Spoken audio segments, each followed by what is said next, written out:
Hello, and welcome to this Open Courtauld Hour, everyone.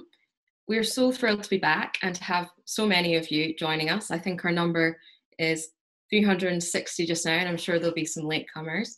And for those that don't already know, I'm Layla Bumbra, and I'm the Open Courtauld producer. And for this opening episode of the season, we will be rethinking Gauguin, and this hour aligns with our acquisition of Paul Gauguin's manuscript, Avant et après. So I will leave the history and analysis of this work to our wonderful experts this evening, and we'll just kick off by explaining the form of and impulse behind this hour. So if you've been tuned into any of our sessions before, you will know that it takes a magazine format with short presentations and Q&As afterwards. But tonight we're actually be holding off on the questions until the last 15 to 20 minutes of the hour, where we will have a panel discussion. So please do send us any questions you have throughout the session via Twitter or Instagram at CourtauldRes with the hashtag Open Courtauld Hour. If you aren't on social media, don't worry as well. You can also email us these questions at researchforumevents@courtauld.ac.uk. So that covers the logistics of the next hour. I also wanted to quickly touch on the reason why we felt that this subject matter is so important right now. So many of you will have signed up because you know that this episode seeks to explore Gauguin's relationship with females, travel, and fellow artists, and at the end really to unearth his selective storytelling in a manuscript that has never before been displayed to the public. So we will also deal with a pervasive issue in the discipline of art history itself, the perpetuation of dominant ideologies through art historical discourses, and as a result of them, the ways in which galleries and those in the art world have traditionally displayed and discussed great male artists like Gauguin, and actually their subjects as well. So I think at this point, it would be disingenuous for me to say that this hour will provide the answers and solutions to issues that definitely infringe on every aspect of the discipline of art history. So this hour is designed to start the conversation. The subject invites debate, and this is why we invite you, our audience, and the Courtauld itself to rethink, question, and revisit the legacy of Gauguin.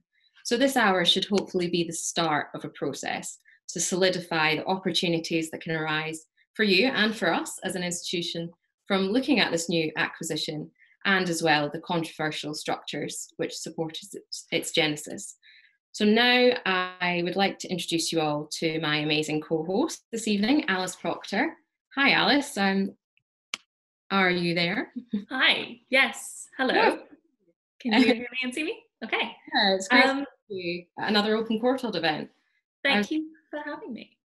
Yeah, if you wanted to introduce yourself, your work and your research a little bit, that'd be great. Yeah, so I'm an art historian, an educator and writer.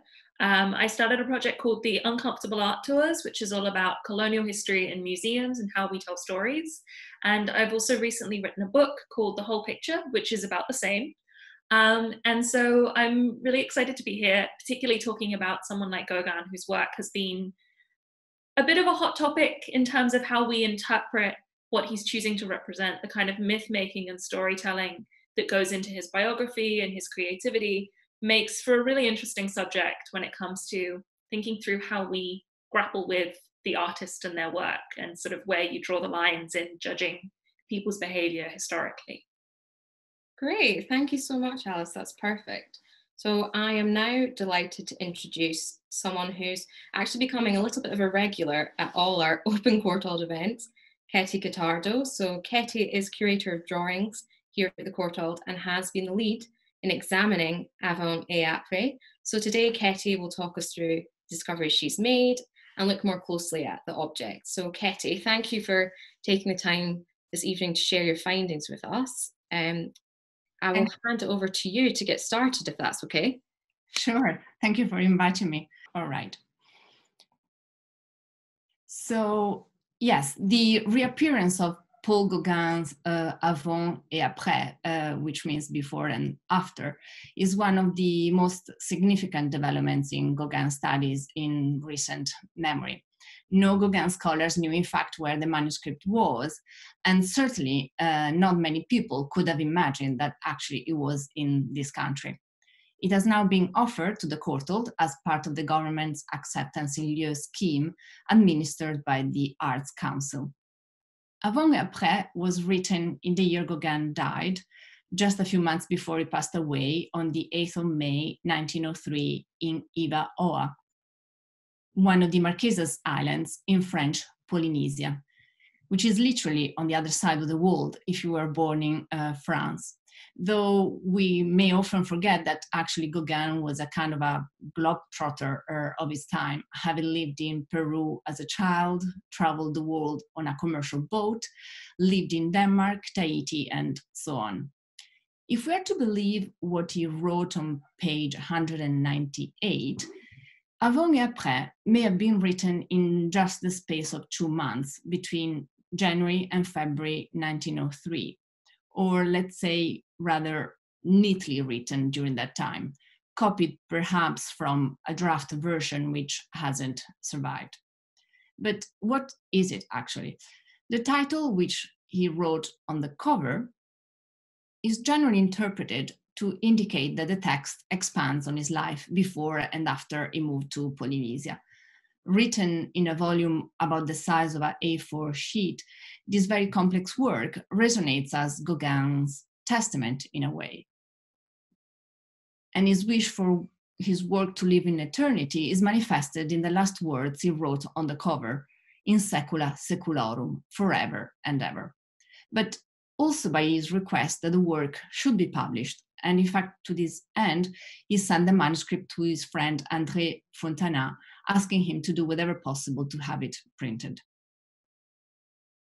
Before and after is part memoir, part art and literary manifesto. It's full of reminiscences, observations, and anecdotes. Gauguin looks back on his life and tries to tell his vision of his own story, commenting on his artistic journey, the art of his fellow artists, and criticizing those who didn't share his views. At times, his language is strong and unforgiving. And in many of its sections, he revised what he previously wrote in other manuscripts, especially Noa Noa. The text of Avant et après is interspersed with 8 pages of drawings and 18 monotypes. Though the reappearance of this volume is very recent, it was known through a facsimile, which was produced in Germany 15 years after Gauguin died, and a reprint of that facsimile published in the 1950s in Copenhagen. However, the reappearance of the original has revealed how much was lost in both of these publications. See here just an example how the richness and subtlety of the monotype is missing in the 1918 facsimile, which seems to have accentuated areas of ink, which in the original were more subtle and with more nuanced variations. Naturally, what will result as the most incredible revelation are some of the drawings on the verso or the back of the monotypes, some of which we will capture in photographs when they can be safely lifted from the album pages on which Gauguin pasted them down. Here left, I'm showing one of these, which reveals the drawing that Gauguin did in order to execute the monotype at right, which he then glued onto the volume. Closer inspection reveals the image of a dog below the feet of one of the 2 female figures, which does not appear on the monotype at right on the screen. This dog may be the result of a transfer from another work by Gauguin, probably another monotype that I've not identified yet. And he may have executed both work on the same day, reusing the same surface where he elaborated this monotype. The dog is a familiar image and appears in a few of his late paintings and recalls that, for example, of the painting Under the Pandanus, where, however, the front paws of the dog both appears straightened and not flexed, as in that image on the left. But literally lost in translation, I would say, are some nuances of Gauguin's text, which have been cut or slightly transformed in the 1923 English translation. As an example of these nuances, as it was recently noted in his Art newspaper blog by journalist Martin Bailey, is a passage in the text that probably refers to Van Gogh's series of sunflower paintings. Gauguin writes, in fact, "From that day, my Van Gogh made astonishing progress. He seemed to discern all he had in him, and from there, the result was that whole series of suns over suns in full sunlight." And in fact, the word soleil, in French, sun, in English, can also indicate a sunflower in French. And thus, with this sentence, Gauguin is trying to attribute to himself, to his own presence in art, Van Gogh's own development of his celebrated sunflower series. In other cases, entire pages were omitted from the English translation. For this reason, we are revising the French transcription of the whole text, as well as providing a new English translation that will be available on the Courtauld website by the end of this year. In red here, I've highlighted one of the longest lost passages omitted in the translation, in which Gauguin seems to make reference to the Franco-Prussian War of 1870-71, which France lost. Or on another page, on page 62, another passage also omitted from the translation, where he criticizes those who negatively reviewed the exhibition in his own studio in Paris in 1894, where he hung an eclectic display among his own paintings with images of other artists' work, some by old and modern masters, and also some Japanese prints. I mentioned Japanese prints because they also appear in Avant et après. We know Gauguin collected them and exhibited some in his own studio, as I said. In Avant et après, not only he mentions them, but he also pastes them down as end papers inside the covers. Here I'm showing two that we have now identified as being by Utagawa Kunisada, though I wonder if Gauguin actually may have thought they were by Hokusai, even then the most celebrated Japanese print designer. In fact, Gauguin mentions Hokusai in his texts, here in Avant et après, as well as in Noa Noa, for example, praising Hokusai for the exceptional freedom of his drawings. One last image that I would like to share is the first page with drawings that one encounters when leafing through the manuscript. At the bottom of the page are two heads, one of which, the one at left, may be Gauguin's self-portrait. The text, in fact, shows one of the rare instances in which text and image are directly associated. He writes about drawing people while seated in a cafe, looking at their profiles reflected in the mirrors, when suddenly he recognizes a face. And before realizing it's actually his own, he describes it as having an angular profile and realizing that he thought he was better looking, actually. Though this cafe called Au Grand Neuf, it's probably a Parisian cafe, Gauguin in the drawing seems to have accentuated his own features and appropriated himself of another identity, that of a Tahitian or Marquesan, whom he had sketched and painted in many of his late works. Thank you. Thank you so much. That was really great to hear about, and thank you for sharing such a wonderful introduction to the work. So we'll have questions at the very end, so if you've got any questions from what Ketty's been talking about, we can come back to them then. But for now, our next speaker is going to be Caroline Lovett. Caroline is a lecturer and graduate diploma program coordinator at the Courtauld, and she's a specialist in 19th and 20th century French art and literature. And she's got a particular interest in the relationship between text and image. So her main research at the moment is centered on books that have been drawn over by their artist owners, or annotated or altered or kind of commented on by the artists that owned them. So she is the perfect person to talk about this kind of relationship between artist and text. And she's going to tell us a little bit more about the complexities of these works and the relationships that we see between image and text in this case. Well, hello, it's lovely to be part of this evening and to spend some time discussing the manuscript Avant et après in such a rich variety of ways, I think. My own perspective will come from my own interest, which I think probably will find overlaps a little bit with Linda Goddard's when you hear her talk in a moment, an interest in word and image more generally. Now, I had the privilege of leafing through the manuscript with Ketty the other week, and I think that what I say this evening will really only scratch the surface in many ways of some of the things that I have been thinking about since. There's a huge amount that we can do with this manuscript, especially in relation to the Courtauld collection, which is so incredibly strong in Gauguin.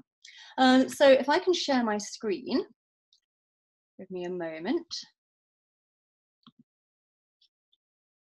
Here we go. I would like to consider the ways in which texts can help us to read images and images can help us to read texts. And it strikes me that at a basic level, most paintings have some text attached to them in the form of their title. Now, Gauguin's Tahitian titles have not gone unnoticed in the literature over the years, and much has been said about his attitude to translation, for example, or to the transliteration of spoken language.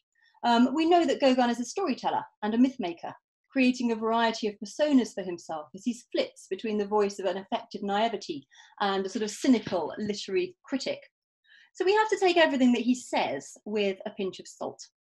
We need to seek to understand how it fits within his overall programme. And one thing that he says in après, and in Avant et après, sorry, has been cited a number of times before, but I'd just like to draw it to your attention now. I would like to write as I paint. That is to say, following my fancy, according to my mood, and find the title long afterwards. Now, we know that we need to be sceptical in viewing Gauguin as a spontaneous writer or a spontaneous painter. And in fact, one of the things that I particularly noticed as I looked through the manuscript is just how familiar the sketches and the monotypes actually seem to us, not just because Gauguin has a distinctive style and we think, well, that looks a bit like a Gauguin painting that I've seen before, but because he constantly reuses motifs and tropes. Now here is one image of a monotype from the manuscript, and he's titled it Décorative Personne. We'll come on to that in a moment. But when we see a nude like this, we think that perhaps we've seen it somewhere before. Maybe here, for example, in this painting from the Pushkin Museum, which seems almost to trace the image exactly in reverse. Or notably here in Nevermore, repositioned slightly with the head reclined further, but referencing the same frontal posture and referencing a history and a tradition of nude painting from the West. But it's the final comment from the quotation that I'd like to engage with this evening. In looking at a few images from the manuscript and for our collection, I'd like to think about this idea of finding the title long afterwards and what that might mean to us. Titles have authority, I think, don't they? When we want to know what something is, or we want to know what it's about, then we will often look to a title to tell us. And here in the manuscript, the title of which is itself quite enigmatic in many ways, Gauguin tells us that this, for example, is a decorative person or figure. Now, I wonder how we might feel about that. Is that a reductive thing to say? Is it complimentary? In some ways, I think it accords with one possible way of thinking about Gauguin that might perhaps help to skirt around or gloss over some of the uncomfortable colonialist elements of his compositions. He sits as a decorative painter at the start of a tradition of modernism. This might look towards the style of Matisse, perhaps. It might remind us that a painting, above all, is a decorated surface, and that, as Gauguin suggests elsewhere in Avant et après, painting is all to do with balancing a composition of colours, and that the figure is not about narrative or context at all, but is a vessel for image making. But then elsewhere, this anonymous figure motif is identified, supposedly, only as a possession still in this instance, but here as the king's wife or the king's vahine. Now, actually, the model for this was Gauguin's own Tahitian wife, Pahura, so I don't know what that says about the status that he claims for himself. But if we take that figure back into an interior setting, then we find that the fruit and flowers slip between landscape elements and decorative representations. So fruit outside on the ground becomes flowers and fruit in the decorative scheme of the room and the bedding in particular. Now this, according to a letter that that Gauguin wrote to Daniel de Montfried, is another simple nude, intended to evoke an atmosphere of long-lost barbaric luxury, as he put it. And yet that we know, don't we, that this is far from simple. So we know that the model, again, is Pahura, Gauguin's own young Tahitian wife, and yet she's not named in the title. Instead, she is subsumed beneath another title, that of Nevermore, which I think we read as a reference to Edgar Allan Poe's poem, The Raven, in spite of, or maybe even because of, Gauguin's insistence that that was not the reference that he was intending. Nevermore takes this into the realm of travel between cultures and of translation between settings and languages. Gauguin would have known Poe's poem translated for him into French by Baudelaire and Mallarmé. But the title of this painting here is inscribed immutably on the surface of the picture itself, here at the top left, if you can see the arrow on my screen. The picture must take some meaning from it, we assume, and so we start to try and find meaning within the picture. And yet we discover that Gauguin's titles are unstable, sometimes denying narrative and sometimes suggesting it. And whenever I look at this painting, actually I'm drawn to this pair in the background. There's a sense for me of implied storytelling, as though the figures are perhaps talking about the reclining girl, perhaps assuming her to be asleep and gossiping behind her back. But all this is speculation, of course, and we're speculating about events that are themselves a form of fiction. Now here, in another image from the manuscript, we find this beautifully articulated, as though this could almost be Gauguin's response to narrative. What are you thinking about? He writes. Je ne sais pas, I don't know. Now, it's interesting to see what happens when we put this picture into comparison with Nevermore. The conversing figures, again, seem to stand as a motif, interchangeable between compositions, and evidence, I think, of this sort of retrospection in which Gauguin indulges as he looks back in 1903 at earlier work and events. Here's one more example. This is a monotype from the manuscript with the inscription "En famille," at home, or in a domestic place, in the family, at home. And for me, this resonates immediately with another painting from the Courtauld collection, The Dream, with that cross-legged figure in the foreground looking very pensive.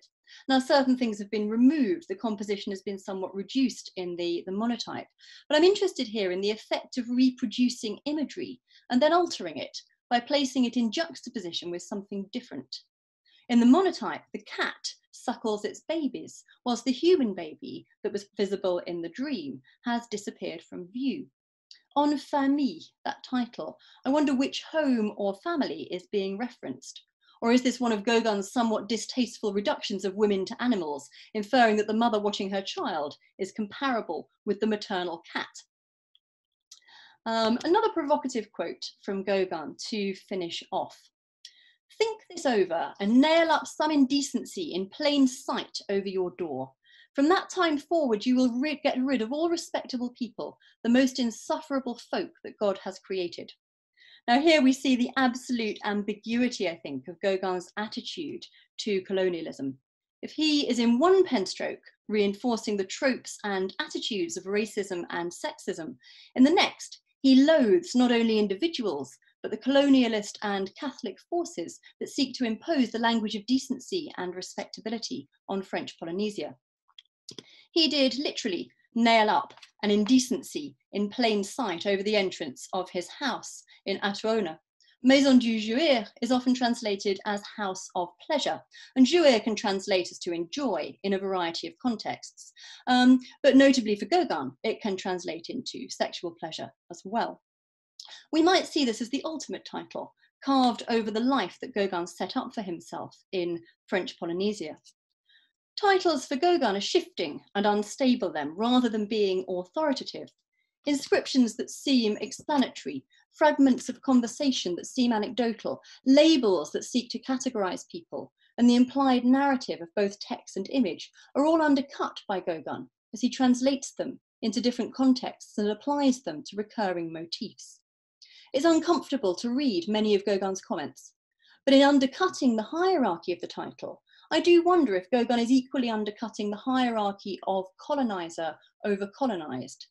And through his deliberately provocative racist and chauvinist statements, I wonder if he's questioning such assumptions from within and continually rethinking himself by finding titles long afterwards and applying them retrospectively. Thank you. Oh, thank you so much, Caroline. That's really great. And I'm sure there'll be loads of questions about the issues you've raised later on in the panel discussion. But now I am very excited to introduce our next speaker, Linda Goddard. So Linda is Head of Art History at University of St Andrews, and her research and teaching focuses on relations between art and literature in 19th and early 20th century France, and on artist writings in a range of periods and contexts. So recently, Linda has written Savage Tales, the writings of Paul Gauguin. So she's a real expert on this manuscript. Linda, we are so thrilled that you're here to share your knowledge, and I hope that your internet holds up today. So if you wanted to turn your camera on and unmute, that'd be amazing. No, there you are, we can see you now. Intending to put the manuscript of Avant et après more broadly in the context of Gauguin's writing. So I'll now share my screen, bring up the PowerPoint. Okay, so one of the reasons why it's so exciting that the Courtauld has acquired this long lost manuscript, which I had no idea of its whereabouts the whole time I was writing my book, is that having the original here makes us aware of how important the physical material dimension of Gauguin's writing is. This is true of all his manuscripts, and here is the cover and a page from by far the best known text, Noah Noah, in which Gauguin described his first stay in Tahiti. And it's an effect that's completely lost in the printed edition. So looking at the originals allows us to see that these are artists' books, combining text and image. They are very deliberately put together. He uses his writing to construct a persona. And we've just been hearing about titles. Although Avant et après is translated into English usually as Gauguin's intimate journals, the literal translation, before and after, captures much better the jumbled chronology that we encounter there, including reminiscences about his childhood in Peru, opinion pieces on art and politics, attacks on colonial officials, anecdotes and aphorisms, and passages copied from other authors. All of these, as Ketty has shown us, interspersed with illustrations, which themselves usually don't have any clear link to episodes in the text. So in this instance here, Gauguin describes sketches produced by chance and says explicitly, this is not illustration. The very opening words of Avant et après are, this is not a book. And he goes on to say, I am not a writer. I should like to write as I paint my pictures, that is to say, following my fancy, following the moon, and finding the title long afterwards, as we heard already from Caroline. And this process of writing as an artist, or like he paints his pictures, is there from the start in earlier texts. In this case, the Cahier pour Aline, or notebook for Aline, dedicated to his daughter, written 10 years earlier. And the combination within this text of anecdotes, reminiscences, satire, and art criticism is also what we find later in Avant et après. And present here too is a collage-like or scrapbook effect of combining different media, from pasted in fragments of newspaper to watercolor sketches to highly decorative end papers combining original drawings with pasted in reproductions of artworks. When we look at the original of Gauguin's popular travel memoir, Noah Noah, it's very much the same aesthetic. This is the manuscript held in the Louvre. And again, here we have a visual and verbal assemblage of voices and materials. In this case, watercolors combined with pasted in photographs and woodcuts. Looking at manuscripts like this one brings to the fore the bricolage method that we recognize from Gauguin's paintings, that also Caroline was discussing, this recapitulation of motifs, whether we see that as modernist fragmentation or cultural appropriation. It's really brought out in the manuscripts. Noa Noa is bound in the same volume as another text, Diverses choses, or miscellaneous things, where the scrapbook aesthetic continues, as does a kind of posing or ventriloquizing as different subjects. Here on the left-hand page, Gauguin copies out a poem by Verlaine, and above it sketches a self-portrait and attributes it to my vahine, woman Pahura, as though he is seeing himself through her eyes. On the front cover of the Diverses choses text, Gauguin describes the volume as scattered notes, without sequence, like dreams, like life all made up of fragments, and because others have collaborated in it, the love of beautiful things seen in your neighbor's house. He similarly describes Avant et après at one point as being like a kaleidoscope. So this scattered and fragmented compositional effect was deliberate. In his newspaper, Le Sourire, or The Smile, we see another example of Gauguin adopting an authorial voice that is deliberately opposed to that of the professional writer or the critic, a figure that Gauguin associated as an emblem of corrupt civilization.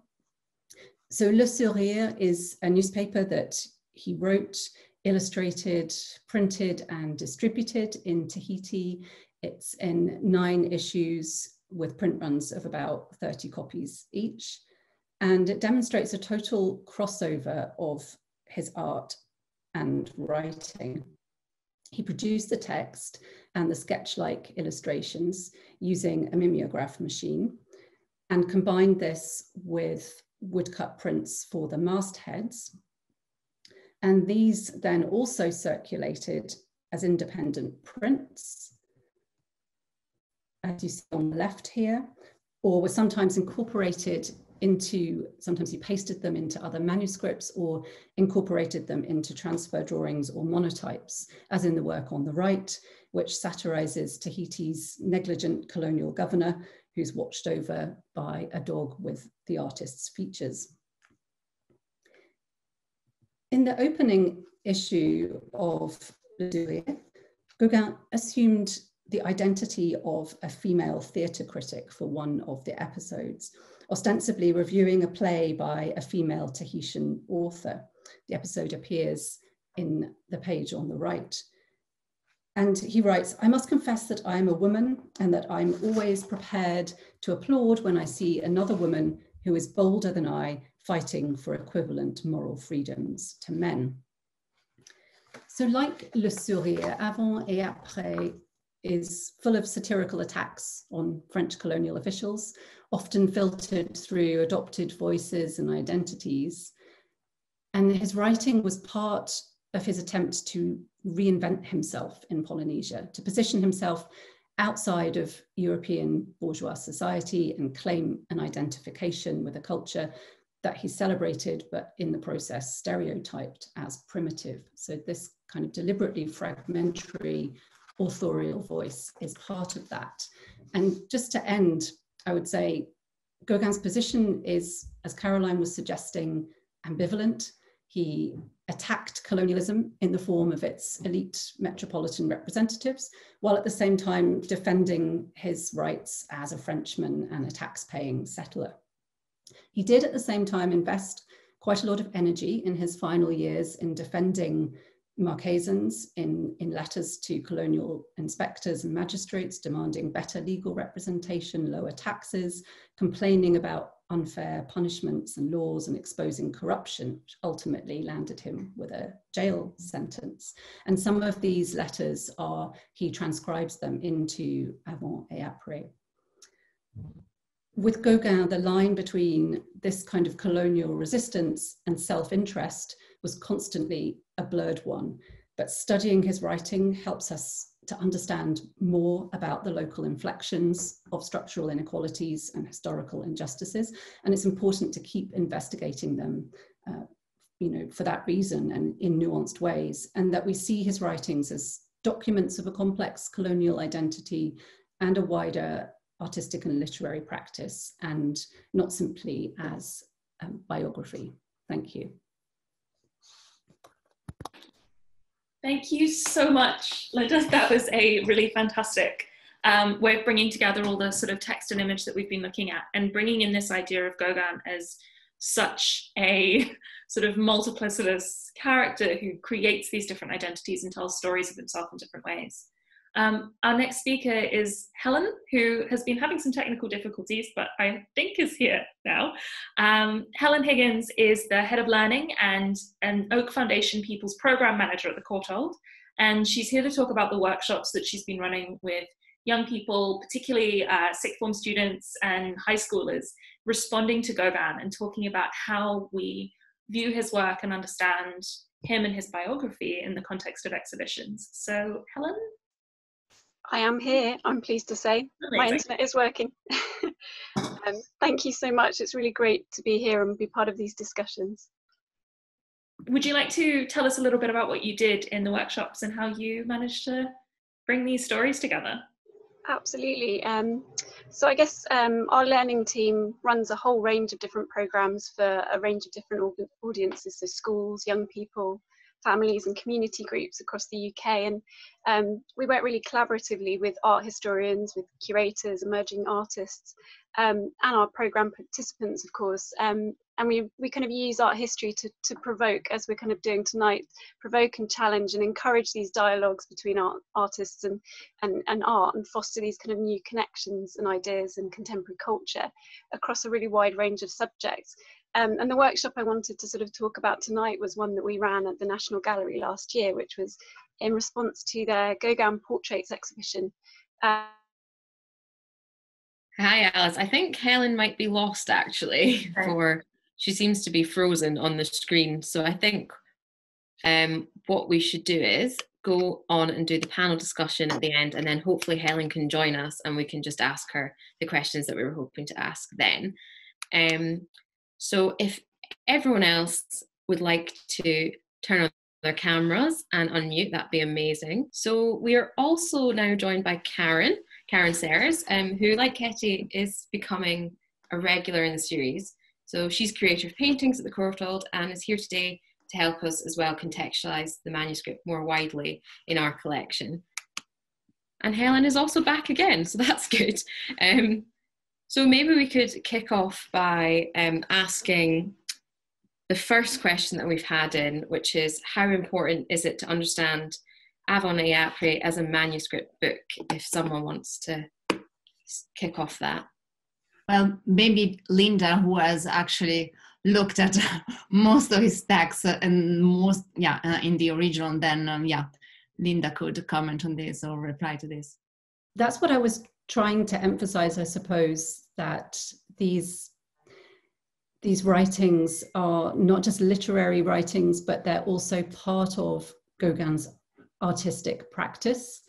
And a lot of exhibitions recently have emphasized his experimental use of paper and printmaking, and his manuscripts can really be considered as part of that process, particularly the way in which they combine text and image. In the case of Avant et après, I think Ketty could say, perhaps, well, she showed us that, you can discover previously unknown drawings. And so the actual material aspect of it, I think, is absolutely central. Yeah, I mean, there are so many things, for example, that we noticed are different between what we knew of avant-après using the facsimile and now having the original in our hands, starting from the binding, the way actually the monotype have been glued onto the papers. And so I'm sure that, we will sort of find many more things the more we sort of look at this work with colleagues, with scholars in the field. I'm sure that we will discover more than we know today. Yeah, definitely. Does anyone else want to add anything to this question? I was just thinking, I mean, it doesn't add a lot, I don't think, in many ways. I think that probably answers the question quite well. But I was just thinking about the way that when I looked through it, you're able to see so much more than you are in facsimile, and just the way that you can see different pens being used or different pressure of ink, or you can see where maybe he's stopped one day and started another day because the ink has dried quickly, or all sorts of just physical properties of books. And I think it's very easy to forget that books are objects. So yeah, you see a lot of that by having it as a manuscript, definitely. Great.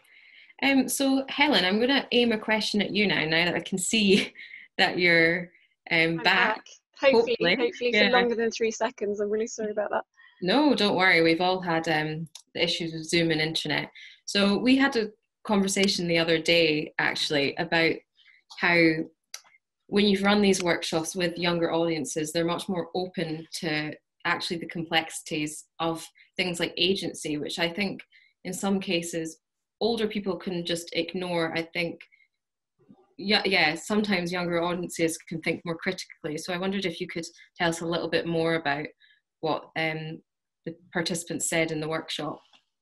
Yeah, certainly. And I think, yeah, certainly that's what it was really interesting, I think, in working with young people. And we were working specifically with a group of 16 to 18-year-olds, so in year 12 and 13 from 15 different state schools and colleges across London, and those students hadn't met one another before, they hadn't met us, but they kind of had a shared interest in being really curious, I think, about finding out more, and the feedback from the workshop was that they really realised the importance of research, and they were really sort of willing to engage and understand, you know, all the different nuances that we've been discussing about Gauguin, all the kind of contradictions, and yet, you know, so when they were talking about one thing, they started reading his work very differently, but then discovered actually that was completely contradictory, and it took them off in a different direction. And I think that's something that in the process of the one-day study day we ran, they certainly kind of discovered that it was complex and nuanced, but they really engaged with it in a really sort of impressive and sophisticated way. That's great. And I guess as well, I think you said that they thought quite a lot about the gaze, whether that's the male gaze or the colonial gaze, which is really interesting in terms of how we think about agency and representations of women and colonial subjects again. Because I think we can sometimes think of subjects that are humans in the same way we think of things like still lives, and that's quite a danger in our historical discourses. So is there any other things that the workshop was particularly interested in and that they thought we should think about more in the future? Well, I think the questions that we were trying to raise by the workshop were really sort of thinking about, is it wrong to celebrate or admire an artist's very, you know, sort of problematic past, and is it possible to separate his biography from his artistic output, you know, his creativity and his innovations, and you know, we kind of threw those very difficult questions at students. And I think you know, throughout the course of, we did that through the initial part of the sort of morning part of the workshop.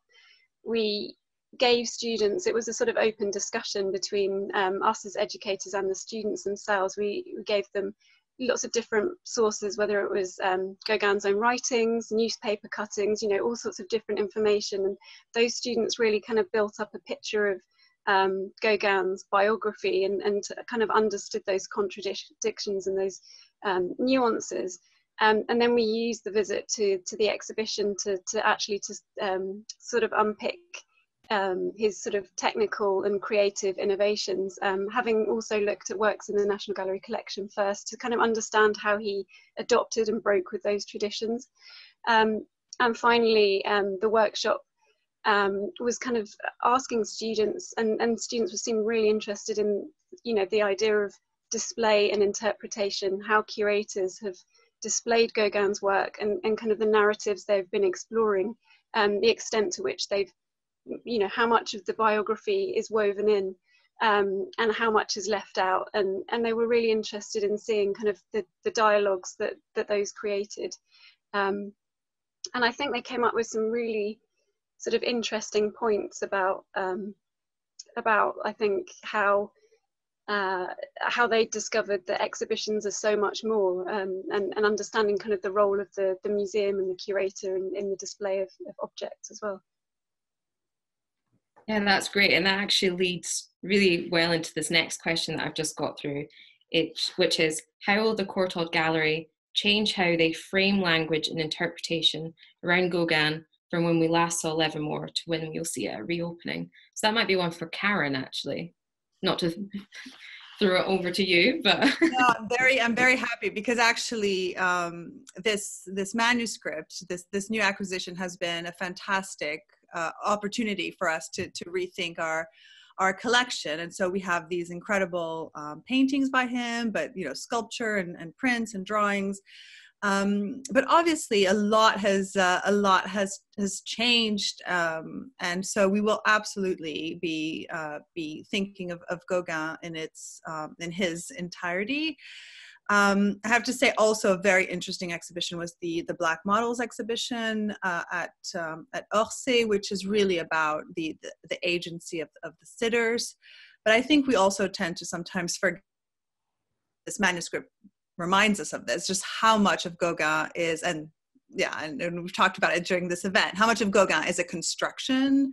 And so I think that's what's so interesting as well about, I guess people, visitors don't really kind of fully always understand that. Though maybe I think that's what's so interesting, is that young people, because they're so used to selfies and presentation and self-fashioning, and how do you kind of show yourself to the outside world, which was such an important part of Gauguin's work.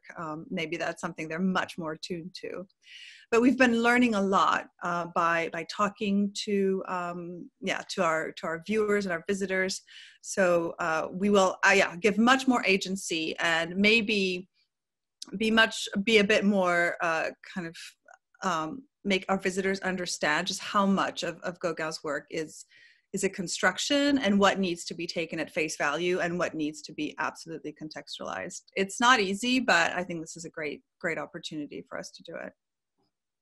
Yeah, it's definitely not easy, but I'm sure we'll think of a way to do it. So we also have a question for everyone, and they're asking if all of us see contradiction as a critical approach for interpreting Gauguin's work. I think that's really interesting. I could respond to that. I think contradiction is quite central to everything that Gauguin is doing, as Caroline brought out really clearly in her presentation too. And one thing I wanted to emphasize is that in continuing to look at Gauguin, in rethinking Gauguin, displaying him and having ongoing exhibitions, it's important that that's done with a fresh approach. So we can't continue to just repeat the old stories, but we continue to look at artists like Gauguin, in part to unpick the myth that has been built up around him as this hyper-mythologized artist, and to enable us to explore the very particular inflections and contradictions and complexities of colonial identity.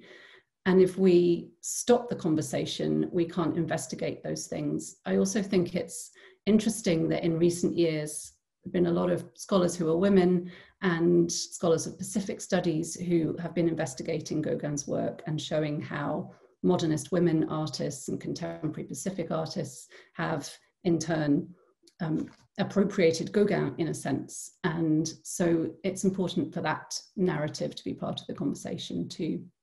Great. Does anyone else have anything to add to that?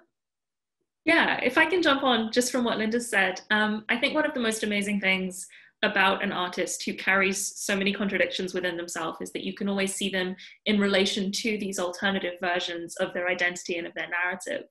But I also love the way that when we have these incredibly canonical artists that can seem really untouchable, that sacred position is actually, in a way, what makes them easier to challenge. The fact that someone like Gauguin has been such a constant reference point for other modernist artists, for other artists trying to understand their place within the Pacific, to try and sort of reflect on what he's representing, it means that we've got this whole library of work that we can see in comparison and in contrast to him. And I think Helen and I were talking about her workshop and the way that the students were encouraged to bring in other artworks that related to what we see with Gauguin. So we've got his sort of self-fashioning and kind of self-collaging going on within these manuscripts, but the exhibition that happens around these objects needs to reflect that same kind of model as well. It needs to have that almost levity and playfulness in not taking his identity as a given thing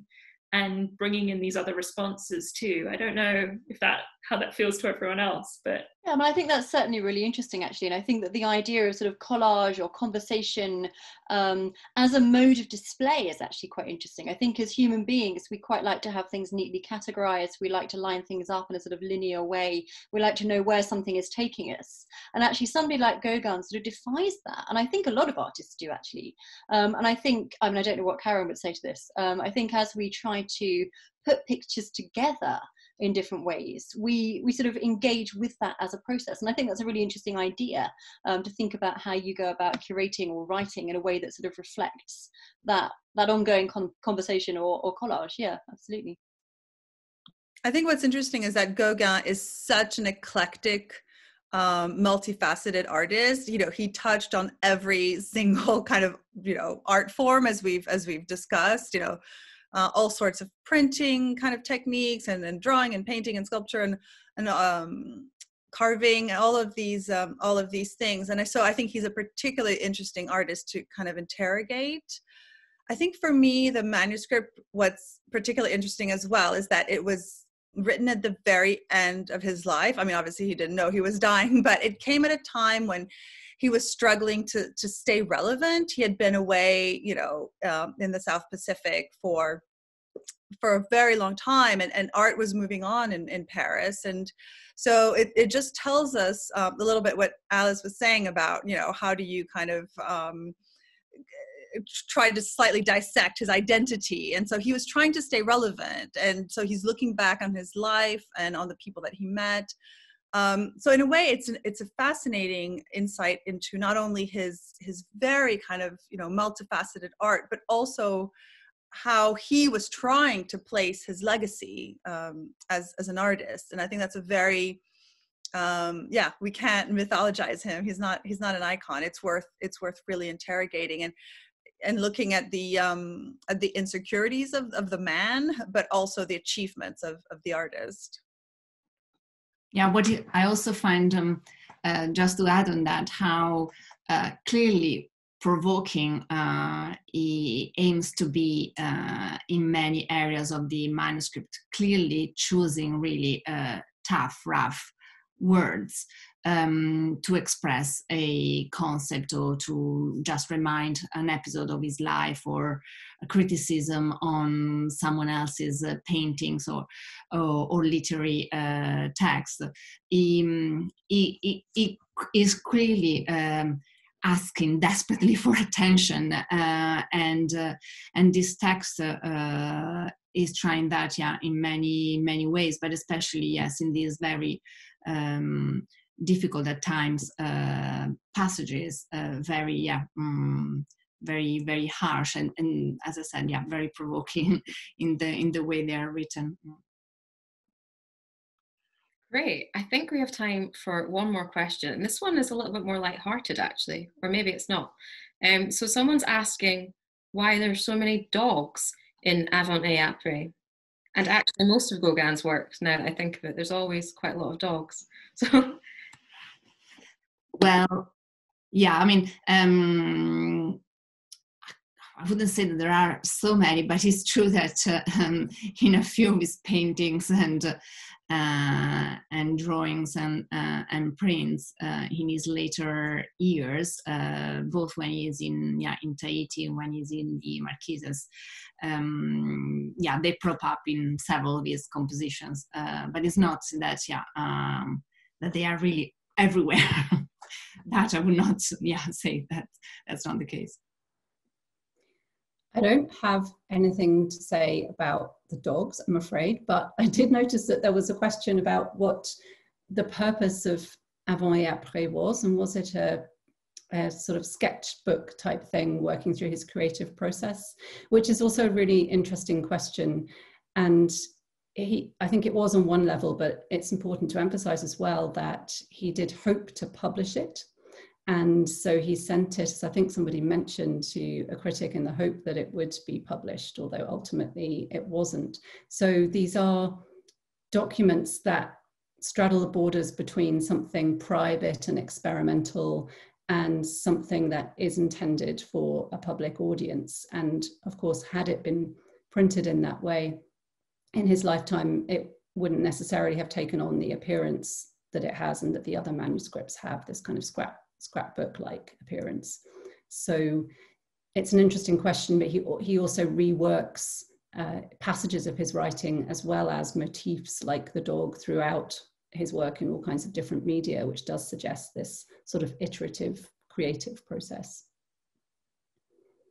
I have a semi-answer about the dogs, which is a much, kind of just a trial, which is that actually if you do go to Tahiti, I don't know about the Marquesas, but also Martinique and Guadeloupe, where he did go, you do see a lot of stray dogs. Actually, these are not pets. These are, you know, dogs that are everywhere in the forest, and of course in French, there's a sense of there's an expression about the stray dog being the slight kind of outlier, and Gauguin really just loved to present himself as so I'm completely kind of psychoanalyzing him, but I think there's an element of him just loving this kind of idea of him as the stray dog, kind of, you know, wandering free in the island. It is, I mean, it's a bit crazy, but I think it is very much something, you know, he was constantly thinking about how to present himself and how to show himself as a, you know, as this outsider, even when he was in Paris. What's funny about about Thériault and the Courtauld collection is this is probably the question I get asked the most about the animal that it's, Caroline, actually, maybe you know this as well, which is like, people are like, is it a dog? Is it a cat? And actually, the kind of animal it is very kind of a very important thing to determine for the visitors. So yeah, it's funny how actually there's, I mean, I guess we just see it as a symbolic thing, but it is very much something that Gauguin would have thought about himself. I think Gauguin also had a dog, didn't he? I thought he owned a dog or kept a dog as a pet. I'm not sure. I've just got this vague memory that Gauguin kept a dog, and I thought that he'd named it something controversial like Pago or something. Yes, he did. Anyway. But I don't know which years that actually covers. I can't remember either. I can't remember how when he owned a dog. Yeah. The thing in Thériault that's always amused me actually is that if you look closely, there's a kangaroo in the decorative motifs that he includes in the background and the carved wooden motifs. So yeah, I don't think there were any kangaroos in Tahiti. Interesting. I feel like I asked a question at the end there that wasn't as serious as the rest because I just wanted to know the answer to that. But I think that's actually all we have time for now. Yeah, it is. So I'm sorry we couldn't get through everyone's questions because we did get quite a lot actually at the end there. And I am very mindful that we actually haven't even scratched the surface of everything we could talk about. But I think we have left, hopefully, the audience with plenty of questions. Maybe thinking about if Gauguin was just, you know, using the noble savage, as people phrase it, to satisfy his own fantasies, or to boost his sales, or if he was subconscious to his own place in the colonial machine of France, or maybe both of these things. But yeah, hopefully this hour has left people wanting to grapple with this figure. And I just wanted to tie everything up by saying thank you to everyone. So thank you, Alice, Katie, Caroline, Linda, Helen, and Karen, and also the Research Forum team who are working behind the scenes to make sure all of our tech works. And for everyone for attending. So Open Courtauld Hour will actually now be back the first Thursday of each month. So we'll be launching them hopefully on Monday for the rest of the year. So keep your eyes on the website and social media channels at Courtauld Res to get your tickets. And also, if you wanted to look at Avant et après in your own time, just visit our website, courtauld.ac.uk. So thank you everyone and enjoy your evening. Bye. Thank you. Bye. Thank you. Bye. Thank you.